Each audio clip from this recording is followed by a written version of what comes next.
O Evangelho segundo o Espiritismo. Lido e escrito. Capítulo 26. Dai gratuitamente o que gratuitamente recebestes. Dom de curar. Preces pagas. Mercadores expulsos do templo. Mediunidade gratuita. Dom de curar. 1. Restituí a saúde aos doentes, ressuscitai os mortos, curai os leprosos, expulsai os demônios.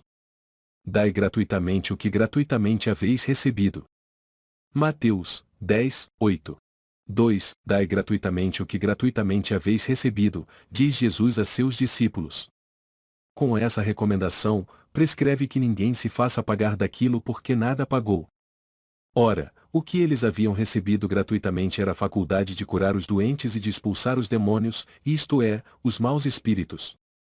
Esse dom Deus lhes dera gratuitamente, para alívio dos que sofrem e como meio de propagação da fé, pois Jesus, recomendava-lhes que não fizessem dele objeto de comércio, nem de especulação, nem meio de vida. Preces pagas. 3. Disse em seguida a seus discípulos, diante de todo o povo que o escutava, precatai-vos dos escribas que se exibem a passear com longas túnicas, que gostam de ser saudados nas praças públicas e de ocupar os primeiros assentos nas sinagogas e os primeiros lugares nos festins, que, a pretexto de extensas preces, devoram as casas das viúvas. Essas pessoas receberão condenação mais rigorosa. Lucas 20, 45 a 47, o Marcos 12, 38 a 40, o Mateus 23. 14. 4. Disse também Jesus, e não façais que vos paguem as vossas preces, não façais como os escribas que, a pretexto de longas preces, devoram as casas das viúvas, isto é, abocanham as fortunas. A prece é ato de caridade, é um arroubo do coração. Cobrar alguém que se dirige a Deus por outrem é transformar-se em intermediário assalariado. A prece, então, fica sendo uma fórmula, cujo cumprimento se proporciona à soma que custe. Ora, uma de duas. Deus ou mede ou não mede as suas graças pelo número das palavras. Se estas forem necessárias em grande número, por que dizê-las poucas, ou quase nenhumas, por aquele que não pode pagar? É falta de caridade. Se uma só basta, é inútil dizê-las em excesso. Por que então cobrá-las? É prevaricação. Deus não vende os benefícios que concede. Como, pois, um que não é, sequer, o distribuidor deles, que não pode garantir a sua obtenção, cobraria um pedido que talvez nenhum resultado produza? Não é possível que Deus subordine um ato de clemência, de bondade ou de justiça, que da sua misericórdia se solicite, a uma soma em dinheiro. Do contrário, se a soma não fosse paga, ou fosse insuficiente, a justiça, a bondade e a clemência de Deus ficariam em suspenso. A razão, o bom senso e a lógica dizem ser impossível que Deus, a perfeição absoluta, delegue a criaturas imperfeitas o direito de estabelecer preço para a sua justiça. A justiça de Deus é como o sol, e existe para todos, para o pobre como para o rico. Pois que se considera imoral traficar com as graças de um soberano da terra, poder-se-á ter por lícito o comércio com as do soberano do universo? Ainda outro inconveniente apresentam as preces pagas, é que aquele que as compra se julga, as mais das vezes, dispensado de orar ele próprio, porquanto se considera quite, desde que deu o seu dinheiro. Sabe-se que os espíritos se sentem tocados pelo fervor de quem por eles se interessa. Qual pode ser o fervor daquele que comete a terceiro o encargo de por ele orar, mediante paga? Qual o fervor desse terceiro, quando delega o seu mandato a outro, este a outro e assim por diante? Não será isso reduzir a eficácia da prece ao valor de uma moeda em curso? Mercadores expulsos do templo. 5. Eles vieram em seguida a Jerusalém, e Jesus, entrando no templo, começou por expulsar dali os que vendiam e compravam, ou derribou as mesas dos cambistas e os bancos dos que vendiam pombos, e não permitiu que alguém transportasse qualquer utensílio pelo templo. Ao mesmo tempo os instruía, dizendo, não está escrito, minha casa será chamada casa de oração por todas as nações? Entretanto, fizestes dela um covil de ladrões. Os príncipes dos sacerdotes, ouvindo isso, procuravam meio de o perderem, pois o temiam, visto que todo o povo era tomado de admiração pela sua doutrina. Marcos 11, 15 a 18 ou Mateus 21, 12 e 13. 6. Jesus expulsou do templo os mercadores. condenou assim o tráfico das coisas santas sob qualquer forma. Deus não vende a sua bênção, nem o seu perdão, nem a entrada no reino dos céus. Não tem, pois, o homem, o direito de lhes estipular preço.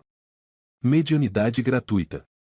7. Os médios atuais, pois que também os apóstolos tinham mediunidade, se igualmente receberam de Deus um dom gratuito, o de serem intérpretes dos Espíritos, para a instrução dos homens, para lhes mostrar o caminho do bem e conduzi-los à fé, não para lhes vender palavras que não lhes pertencem, a eles médiuns, visto que não são fruto de suas concepções, nem de suas pesquisas, nem de seus trabalhos pessoais. Deus quer que a luz chegue a todos, não quer que o mais pobre fique dela privado e possa dizer, não tenho fé, porque não a pude pagar, não tive o consolo de receber os encorajamentos e os testemunhos de afeição dos que pranteio, porque sou pobre. Tal a razão por que a mediunidade não constitui privilégio e se encontra por toda parte.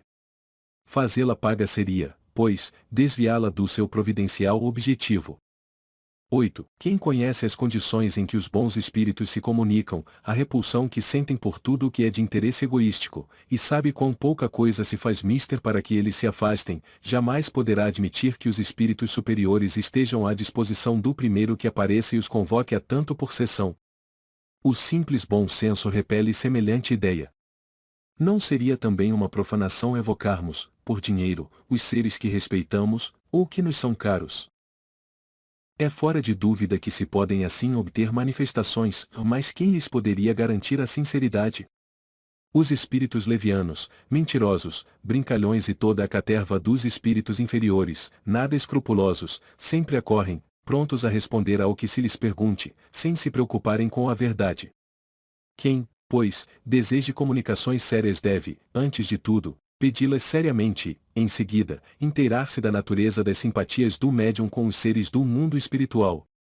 Ora, a primeira condição para se granjear a benevolência dos bons espíritos é a humildade, o devotamento, a abnegação, o mais absoluto desinteresse moral e material. 9. A par da questão moral, apresenta-se uma consideração efetiva não menos importante, que entende com a natureza mesma da faculdade. A mediunidade séria não pode ser e não será nunca uma profissão, não só porque se desacreditaria moralmente, identificada para logo com a dos ledores da boa sorte, como também porque um obstáculo a isso se opõe. É que se trata de uma faculdade essencialmente móvel, fugidia e imutável, com cuja perenidade, pois, ninguém pode contar. Constituiria, portanto, para o explorador, uma fonte absolutamente incerta de receitas, de natureza a poder faltar-lhe no momento exato em que mais necessária lhe fosse. Coisa diversa é o talento adquirido pelo estudo, pelo trabalho e que, por essa razão mesma, representa uma propriedade da qual naturalmente lícito é, ao seu possuidor, tirar partido. A mediunidade, porém, não é uma arte, nem um talento, pelo que não pode tornar-se uma profissão. Ela não existe sem o concurso dos espíritos, faltando estes, já não há mediunidade. Pode subsistir a aptidão, mas o seu exercício se anula. Daí vem não haver no mundo um único médium capaz de garantir a obtenção de qualquer fenômeno espírita em dado instante. Explorar alguém a mediunidade é, conseguintemente, dispor de uma coisa da qual não é realmente dono. Afirmar o contrário é enganar a quem paga. A mais, e não é de si próprio que o explorador dispõe, é do concurso dos espíritos, das almas dos mortos, que ele põe a preço de moeda. Essa ideia causa instintiva repugnância. Foi esse tráfico, degenerado em abuso, explorado pelo charlatanismo, pela ignorância, pela credulidade e pela superstição que motivou a proibição de Moisés. O moderno espiritismo, compreendendo o lado sério da questão, pelo descrédito a que lançou essa exploração, elevou a mediunidade à categoria de missão. Veja-se, no Livro dos Médiuns, segunda parte, capítulo 28. O Céu e o Inferno, primeira parte, capítulo 11. 10. A mediunidade é coisa santa, que deve ser praticada santamente, religiosamente. Se há um gênero de mediunidade que requeira essa condição de modo ainda mais absoluto é a mediunidade curadora. O médico dá o fruto de seus estudos, feitos, muita vez, à custa de sacrifícios penosos. O magnetizador dá o seu próprio fluido, por vezes até a sua saúde. Podem pôr-lhes preço. O médium curador transmite o fluido salutar dos bons espíritos, não tem o direito de vendê-lo. Jesus e os apóstolos, ainda que pobres, nada cobravam pelas curas que operavam. Procure, pois, aquele que carece do que viver, recursos em qualquer parte, menos na mediunidade, ou não lhe consagre, se assim for preciso, senão o tempo de que materialmente possa dispor. Os espíritos lhe levarão em conta o devotamento e os sacrifícios, ao passo que se afastam dos que esperam fazer deles uma escada por onde subam.